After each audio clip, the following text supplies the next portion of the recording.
This is Everyday Man 2K, content creator of Everybody Loves Strong Mama Chrissy and Sansaray. Before we delve into the controversial YouTuber Kevin Samuels, let's set the mood right with one of my favorite artists, Prince, with lyrics from his song Controversy. Apparently around the time he wrote this song, Prince seemed to be in his feelings from all the negative press he was getting and the constant questioning of his lifestyle. You can see the sarcasm in his writing, and you can feel the frustration in his performance. But for now, put your screen on full view, and let's read an excerpt of lyrics from Prince's song Controversy as we move into my full commentary of the controversial Kevin Samuels. Okay, these are some lyrics from the song Controversy by Prince, and they read as follows. I just can't believe all of the things people say. Controversy. Am I black or white? Am I straight or gay? Controversy. Do I believe in God? Do I believe in me? Some people want to die so they can be free from controversy. So a lot of people are asking in these YouTube streets, who is this Kevin Samuels and what makes him so controversial? Well, I've known him for less than a year. He has been a guest on other YouTuber channels and a frequent guest on Minister Jap's channel. Lately, Kevin has been getting a lot of attention on his own channel as he discussed topics on women pursuing high-value men. He defines high-value men as someone making over $200,000 a year for at least 5 years straight, and this man accessories in life from his home, car, friends, and attire should reflect this level of income to create this persona of high value. Now, I find this notion to be quite controversial because it leaves out other attributes in life that I would consider important in defining a high value man, like having morals and good ethics. With this superficial definition centered around money and flexing, Donald Trump will be considered a high-value man by Kevin's definition. However, we all know that in totality, Donald Trump ain't hitting no shit. Another controversial aspect of Kevin's life is his choice of fashion. Now, I will admit, brother is a sharp dresser, and he be on his Cary Grant when it comes to tailored suits. But just like some others, I have noticed that some of his attire is a bit too much and would make someone rightfully question his sexuality. When I did my research on Kevin, I noted that he has a passion for fashion. So let's take a look at what he posted on LinkedIn in that regards. Okay, now if you put your screen on full view, we can all read Kevin's profile from LinkedIn together. And we can start at the About section. And it reads as follows. Fashion and style have always been passions of mine for as long as I can remember. And a background in professional sales as well as in advertising and marketing was real world training for just how important your appearance is to your success. Every facet of my career taught me to value a great appearance has on your performance and promotion. Whether closing a major deal or crafting a brand identity for a client, your appearance counts more than most know. Living and working in Manhattan, Houston, San Francisco, Austin, and Dallas has given me access and perspective with an eye towards fashion. So I began my mission and started doing a lot of research. I realized there weren't many resources for average people to get solid, simple, real-world advice on how to look their best. Sure, there are all kinds of fashion magazines, but there are not any realistic for most of the people out there. People want and need things to be simple, straightforward, and easy. I decided to start Life and Style by Kevin Samuels to help others realize their true potential, both professionally and socially. So whether you are local or virtual, people from all around can get their own image makeover. Let us help you take your image to the next level. Then on LinkedIn, he lists his experience. He calls himself an image consultant, and he started in January 2013 to present day, which is 7 years and 9 months. And he does this, he's located in the greater Atlanta area. And this is what he lists under image consultant. He has personal shopping, private styling, personal and corporate image consulting based in Atlanta by Kevin Samuels, is an image consulting company providing services such as image and brand integration, wardrobe styling, and media and job interview coaching for clients, including recording artists, entrepreneurs, job seekers, and anyone wanting to improve their image. Today, the world is ultra competitive, hyper-connected, and more image conscious than ever. Within the first seconds of meeting someone new, they form a lasting impression of you. We help you take charge of the knowledge and turn it into opportunity. Passion for helping everyday people look and feel their best without being a hassle is why we do what we do.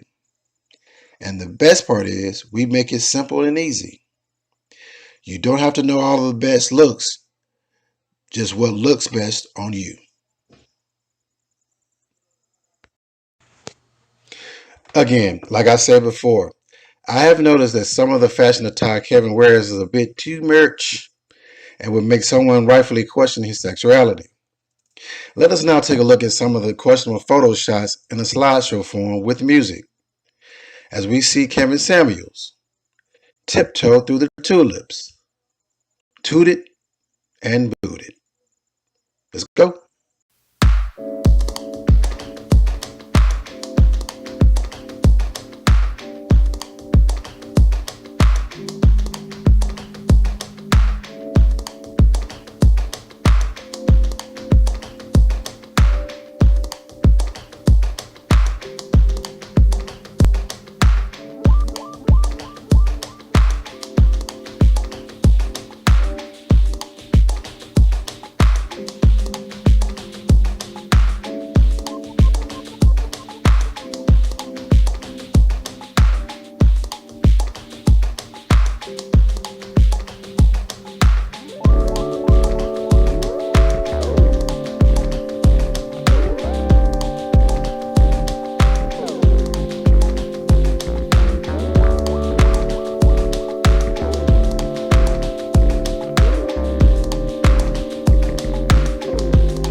Kevin is a member of the fraternity Kappa Alpha Psi, and they have the reputation of being self-centered pretty boys. I would be willing to bet that most of his talking points and his outlook on women originates from conversation with his frat brothers. In exclusive social settings, he and his frat brothers have guy talk about who they fucking, some stories about what their crazy ass girlfriend or wife did, and what these hoes need to do if they really want to be in a relationship or marriage with them. Some of these brothers may be doctors, lawyers, and engineers. Oh, and by the way, Kevin has a degree in chemical engineering from a Division I school, as well as an extensive career in sales and marketing. So it is not a stretch to say he and his peers are probably all smart and making buku money. So when you combine the fact that Kevin has the arrogance of a Kappa, access to the opinions of other high-value men, and experience in sales and marketing, oh, you're going to get a nice product that you see on his channel. He has used all of his personal assets to create this product that is now popping on YouTube and cooking with hot grease. Kevin has matched his resources with a customer base of desperate black women with money, looking for their king, child. And Kevin is bringing them that candy in the form of unfiltered messages in the same manner that a big brother would give to a younger sister. I am a big brother to a younger sister. And when she was going through her single life phase, I did the exact same thing as Kevin. My sister kept coming to me with, what does it mean when he does this? Nonsense. She would be like, what does it mean when he took me to meet his friends? And I would be like, shit. And she said, what does it mean when he took me to go out to eat to a fancy restaurant? I'd be like, it don't mean shit. And she would say, well, when we had sex, he kissed me on the forehead. What does that mean? Again, it don't mean shit. If a man does not speak his love for you from his tongue, in regards to all that other stuff, it's just what it was for that day. It was what it was for that day. The best you can do in those situations is just walk away like Ice Cube and say, you know what? Today was a good day. Kevin's message is a little different. His primary focus is instructing black women on what to do to prepare themselves for his version of a high-value man. He does it by presenting it in an unfiltered message, and he doesn't hold his tongue.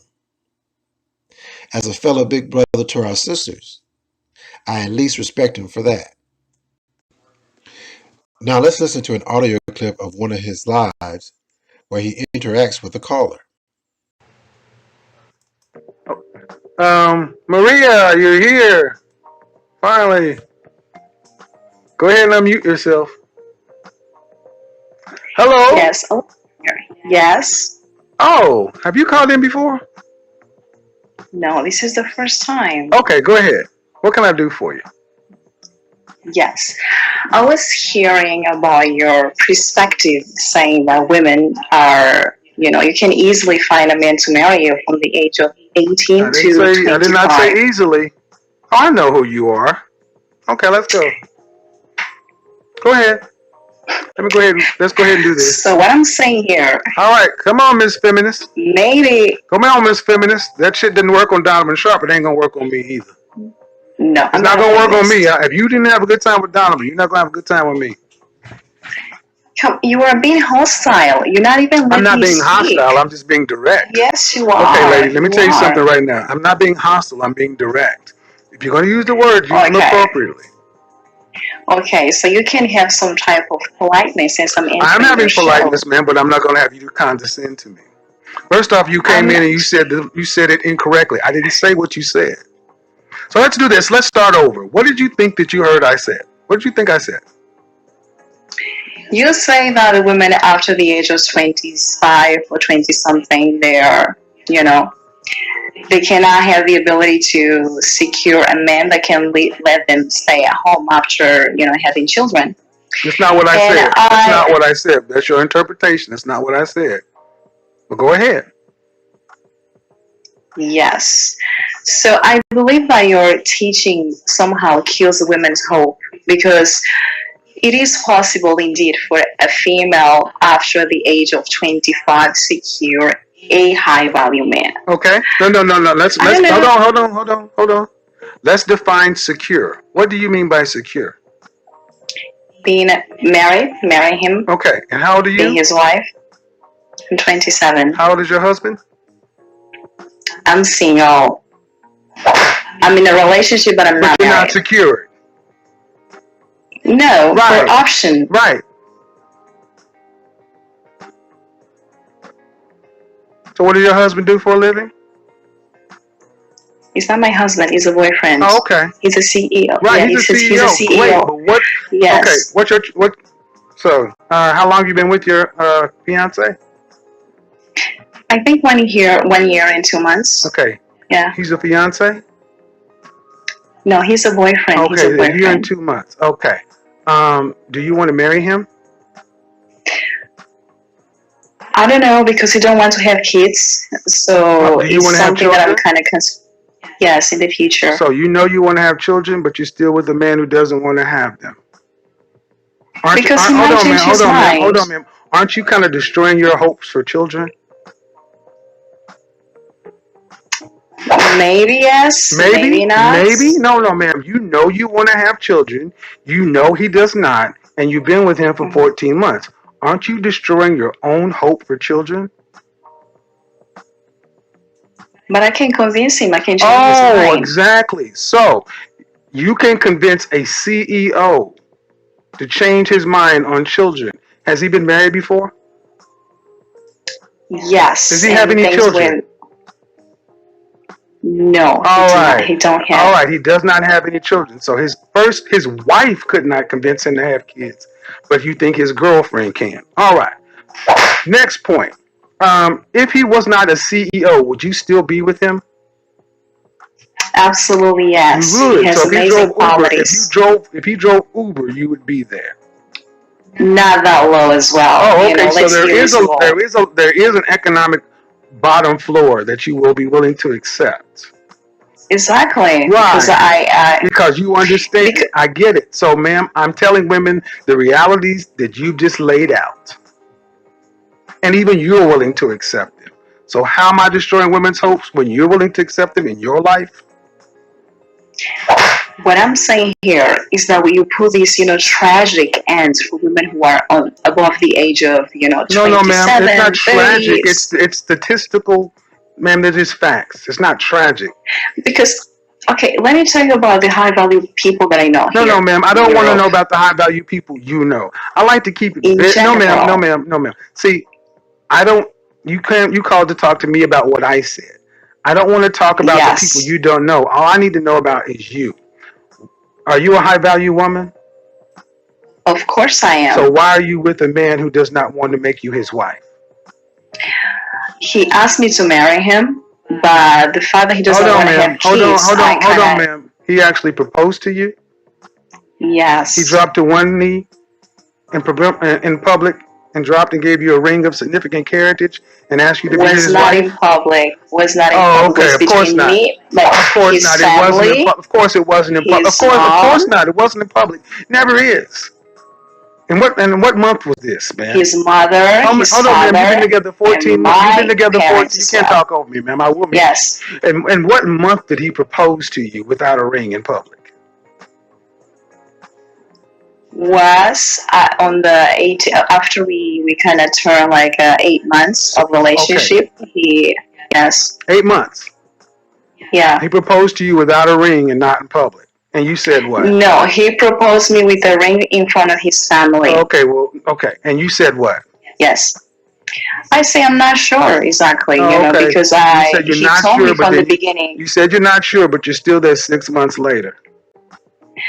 Because I think people can change. He changed so many things in this relationship that he was not willing to change. So I think this what might be something else that he might later realize that maybe he needs to have kids in his life. Right. So again, a man who's a CEO, and how large is the company that he runs?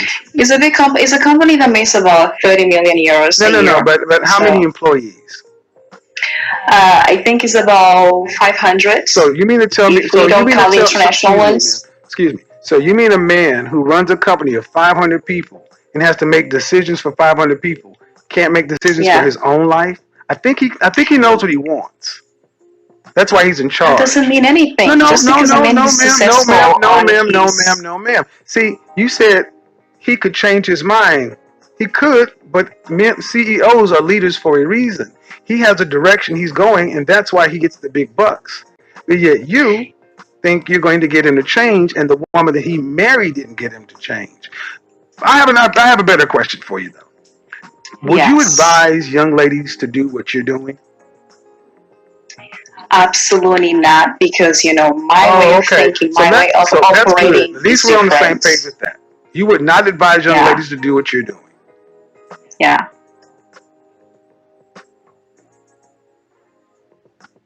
Go ahead. Tell them what's wrong with what you're doing. Yes. I think that right now I'm in a stage of, kind of waiting, maybe more 4 months to see how things are going to evolve.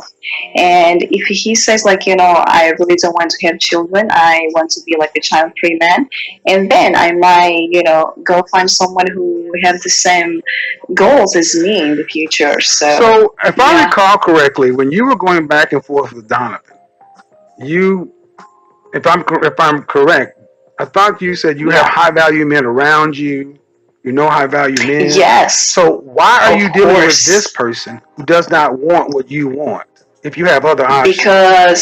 Because there is something called, for some people, the financial thing is the most important thing.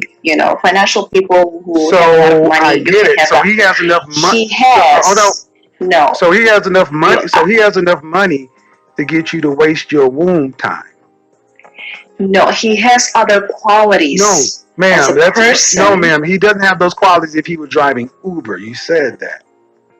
At the end of the day, ma'am. At the end of the day, you asked me about the high value men that I know. At the end of the day, ma'am, you have proven my point. You would not even advise women to do what you're doing.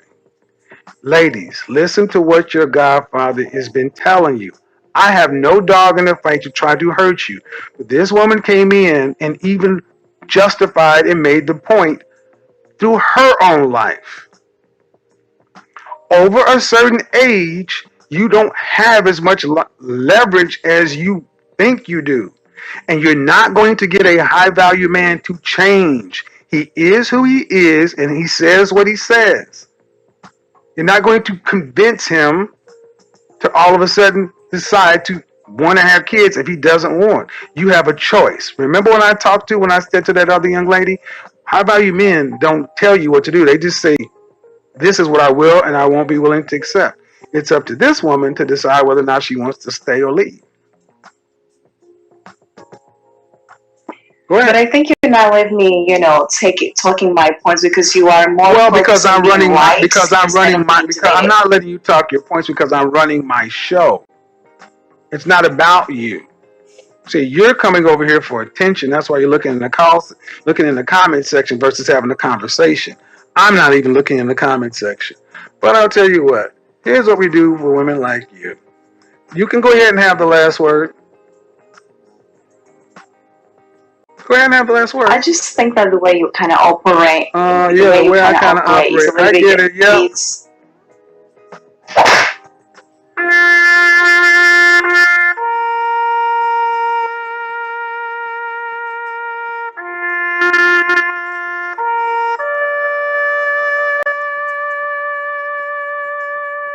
It did not work on Donovan Sharp, and you darn sure weren't going to make it work on me. I know who you are, and I gave you an opportunity, and you still said it.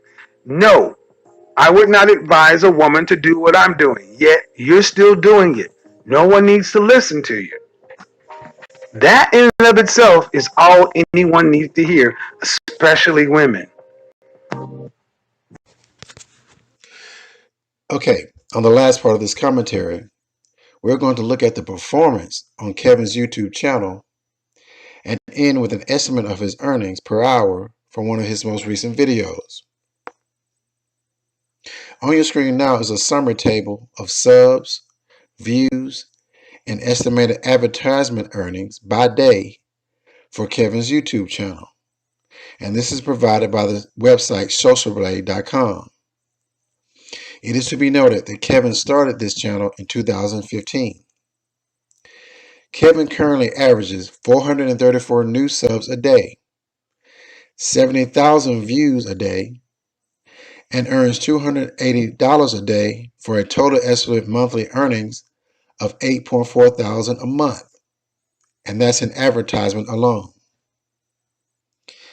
These next charts show Kevin's significant current uptick in subs and views starting in the month of May of this year. Apparently, that's when he found out where the candy was, and he been eating good ever since. Now, let's find out how good he been eating as we calculate his estimated earnings by hour.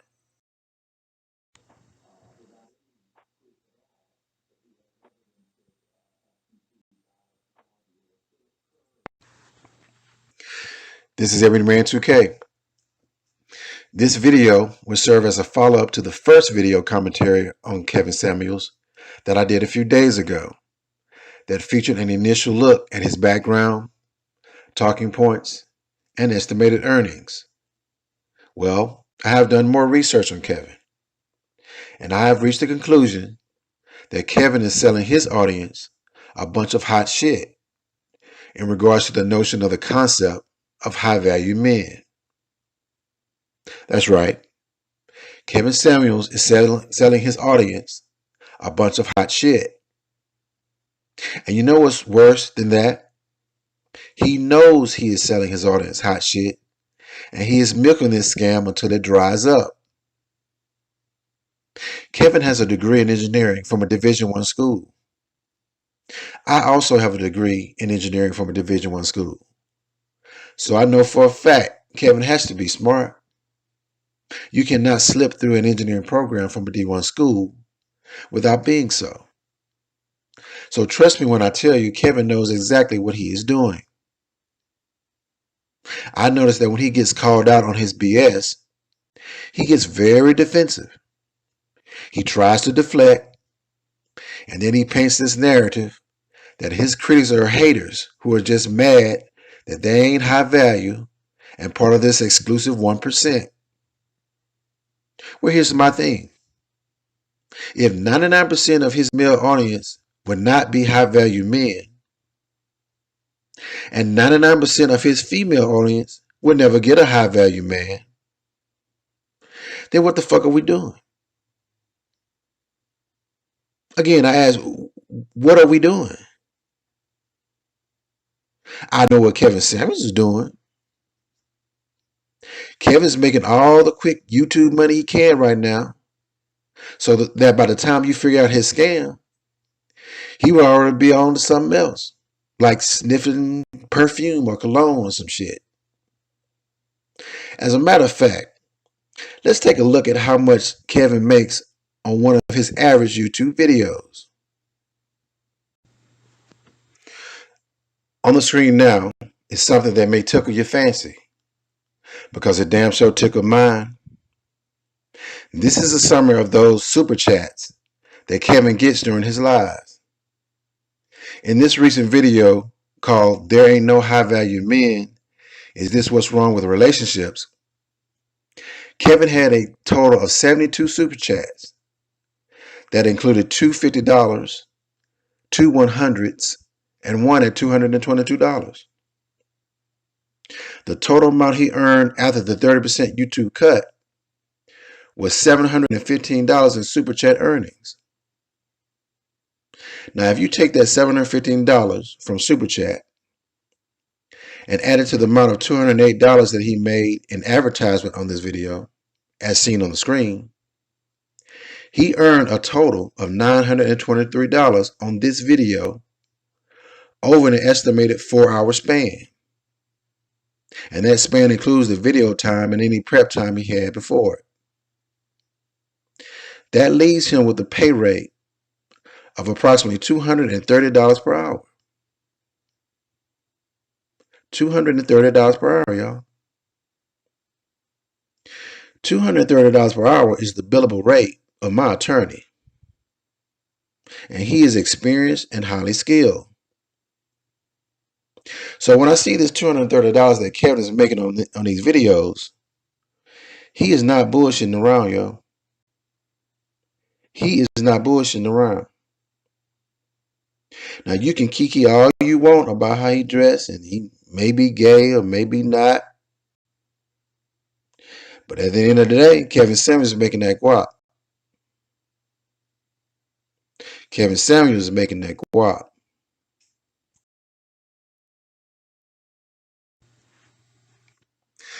Now, here's the problem I have with Kevin Samuels' definition of a high-value man. Kevin is right in concept, but he is wrong in application. I repeat, Kevin is right in concept, but he is wrong in application. He is right in that all of us live in some form of a value system. Some value systems have origins in tradition, some in religion, others in geography and location. A person's value runs tantamount to the value system he or she is thrust into or choose to participate in. So when I listen to Kevin, it is obvious that he is living in his own reality. And he assumes that his reality is everyone else's reality, when it is not. In his world, he is actually correct under that world's value system. I've worked in corporate America, and yes, there are things that they value in order to get ahead, like appearance, the ability to socialize, the ability to communicate, the ability to kiss your boss's ass and lie to get away with shit. Corporate America is a game to be played. And if you play it right, you can be successful. But here's the gag. You still can be successful and high value and not play that game. You still can be successful and high value and not play that corporate game. For instance, you don't have to be good at soccer to be successful at basketball. Soccer may just not be your thing. And you don't have to know how to play golf to land a major deal. If you can sell and you really got the goods that the customer needs, tell them motherfuckers to come meet you at the gym and chop it up with a game of basketball. Hell, that's what I do. If you really need me and my skill sets, you need to come where I'm at. You need me. I don't need you. And that's how the game should be played. What Kevin Samuels is selling is really an old 1980s paradigm where you can just talk your way in and out of shit. Kevin does not have tangible goods or services, so he has to lean on talking a good game to make money. And I will give him credit, he's talking good right now. But after a while, he will have to move on to another form of lip hustling, whether it be sniffing cologne, perfume, or making bologna sandwiches, whatever, you name it. Making six figures and having a lot of materialistic stuff to make you look important is not where it's at. No, sir. No, sir. No, ma'am. I studied engineering economics in school, and I currently draft capital expense proposals for multi-million-dollar projects. And I fully understand that real net worth is equal to assets minus liabilities. Real net worth is equal to assets minus liabilities. Most people think that accumulating a lot of things give you high value net worth, and it does not. If you have debt tied to those things, your net worth goes right back to zero. The same value of a bum. Now, you may not be a bum on the street, but if you are not a steward of your money, you will eventually become a bum at heart. On the screen now are the 6 components of a high-value man as defined by Kevin Samuels. And it reads as follows. Number 1, as far as money, a high-value man should be making at least $10,000 per month. And this is like in the city of Atlanta, so you can make adjustments based upon where you live. But the minimum is $10,000 per month. He also should be making this for at least 3 to 5 years in length of time. He needs to have group acceptance by other high-value men. He also needs to network with high-value men. And he also needs to have visibility as far as position and income at the LinkedIn level. So he has to show that he has this money and that he's living at a certain level and be visible with it. And lastly, number 6, he has to be useful to the group and others. Utility. That also gives him value. When I review these 6 items, they seem to be a bit random and not really rooted in anything. When I checked Kevin's credentials, I did not see certifications or degrees that would give credence to his knowledge of social paradigms. I could be wrong, but as of today, I have not heard Kevin cite one specific book or author or any reports or studies that he read or he has performed that will support this specific narrative of a high-value man. It seems like some random shit he came up with on a Saturday morning over a bowl of cereal, based on his own limited experience and knowledge in his own bubble of life. In summary, his 6 components say you need to be a 6-figure nigga who know how to look good and know how to shoot the shit with others, which is the playbook for someone to succeed at the company Xerox in 1985. Ladies and gentlemen, we are living in 2020 and currently living in the information age. No matter how you look or who you know, if you have the high valuable information, you are the high value man. I repeat, if you have the high valuable information, you are the high value man. Now, if you don't believe me, go ask Mark Zuckerberg. Mark Zuckerberg wears the same gray t-shirt and jeans every day. And he looks like a pizza delivery guy. But Mark can hit a button right now and create scenarios to make a Democrat vote Republican. Make you buy shit you don't even want. And make a nigga kill his next door neighbor if he wanted to. All because he has the right information and algorithms to influence you and your decisions. Mark is a high value man not because of what he wears or who he knows or even how much he makes. He is a high value man because of what he can influence based on the valuable information that he owns. And he can do that with or without a tailored suit. So let me go ahead and close on this empty suit that is Kevin Samuels.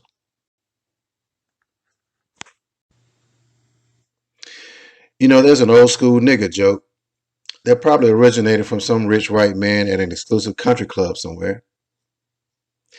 I would suspect that some old white man interjects this old school joke to his friends during lunch around the dining table. He would proceed to start the joke something like this. He would say, "Hey, Charlie." Charlie would say, "Yeah, Tom." Tom would say, "What do you call a nigga in a bright red sports car?" And Charlie would reply, "A nigga." And everyone would bawl over laughing. And then Tom would ask Billy, "Hey, Billy, what do you call a nigga in a tailored suit?" Billy would respond loudly, "A nigga." And everyone would laugh, man. This type of banter usually lasts for about almost an hour. But hopefully you get the point that I'm trying to make. That no matter what materialistic things you accumulate in life, at the end of the day, a nigga like Kevin Samuels will always be a nigga to them white folks he trying to impress. I guess the late great notorious B.I.G. said it best on his song Big Papa. That money, hoes, and clothes is all a nigga knows. This is Ebony Man 2K. I will leave a replay of this commentary for those who came in late to the premiere. And I will be in the chat room to answer any questions. Peace, and I will see you in a sec. This is Ebony Man 2K, aka that Jolly Rancher, aka Pretty Ricky, what they call me, and aka that dude who be having the receipts. Before we begin, the membership program for my channel has been approved by YouTube and has been added with PayPal and Cash App as another option to express your support for me and this channel. I ask that you go ahead and join today and make yourself an official Day 1 member of Ebony Man 2K. There is a join button on the homepage and links in the description box and at the top of my comments section. You will get an official members only badge, and I will be adding exclusives from time to time for you to access as a members only participant. Now, the price that I set is reasonable, and it's less than a 2-piece dinner from Popeyes, especially if you get the strawberry drink. So, go ahead and join, get your badge, and make them haters start crying like a baby. You know how they do. Wah, wah, wah, wah, wah, wah. Why you like Ebony Man? Wah, wah, wah. We don't want you to like Ebony Man. Wah, wah, wah. And you take that badge and say, look, I rock with Ebony Man 2K the long way. Because not only is he funny to me, but that brother is thorough and he be on point with his presentations, especially with his receipts. So you either get with the program or you get to stepping and go kick a can down the street, because that would be a better use of your time than you trying to convince me to go against Ebony Man 2K. I got Ebony Man 2K's back 100%. And ladies and gentlemen, this is the main purpose of membership. It is to bear witness to the public that we are going to enjoy ourselves on this channel, and we got each other's back 100%. Okay, let's get it, y'all. This is Ebony Man 2K. We're about to go into our chat and music session. But first, if you would like to donate via Cash App, the Cash App ID is $EBMN2K. That's $EBMN2K. If you'd like to make a donation via PayPal, send it to paypal.me/EBMNTWOK. That's paypal.me/EBMNTWOK. And if you'd like to send it via Venmo, send it to @EBMN2K. That's @EBMN2K. Thanks. And one more thing. The Super Chat is on in the chat room, and it serves as another means of donating and expressing yourself. The Super Chat button is located under the chat window. Thanks.